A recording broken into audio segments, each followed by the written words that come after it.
Next ప్రశ్న, భారత సైన్యానికి శత్రుఘ్నులు సరఫరా చేసిన ఏ ఉత్పత్తిదారుల ద్వారా భారత్లోని అనేక మంది నాయకులకు ప్రత్యక్షంగా మరియు పరోక్షంగా ముడుపులు ముట్టాయని రాజీవ్ గాంధీ ప్రభుత్వ కాలంలో ఆరోపణలు వచ్చాయి?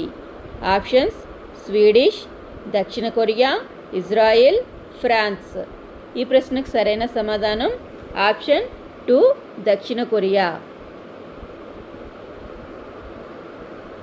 నెక్స్ట్ ప్రశ్న, మన దేశంలో ఏ సంవత్సరంలో జరిగిన ఎన్నికల్లో కాంగ్రెసేతర రాజకీయ శక్తులకు పరిపాలన, రాజకీయ రంగాల్లో అవినీతి అనేది ప్రధాన ప్రచార అంశం అయింది? ఆప్షన్స్: 1980 సంవత్సరం, second option 1984, third option 1989, fourth option 1996.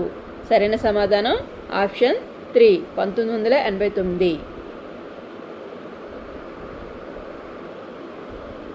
Next ప్రశ్న, ఎవరి నేతృత్వంలోని జనతాదళ్ పార్టీతో మొదటి సంకీర్ణ ప్రభుత్వం ఏర్పడింది? Options: Charan Singh, VP Singh, Chandrashekhar, Devegowda. ఈ ప్రశ్నకు సరైన సమాధానం ఆప్షన్ 2 విపి సింగ్.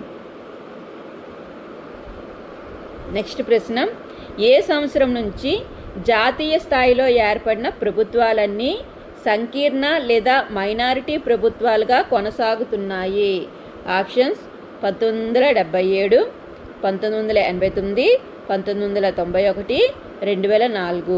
ఈ ప్రశ్నకు సరైన సమాధానం ఆప్షన్ 2 1989. నెక్స్ట్ ప్రశ్న, పశ్చిమ బెంగాల్లో రాష్ట్ర శాసనసభకు జరిగిన ఎన్నికల్లో వామపక్ష రాజకీయ పార్టీలు ఎప్పుడు అధికారం చేపట్టాయి?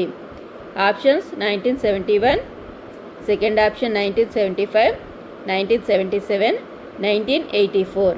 సరైన సమాధానం ఆప్షన్ 3 1977.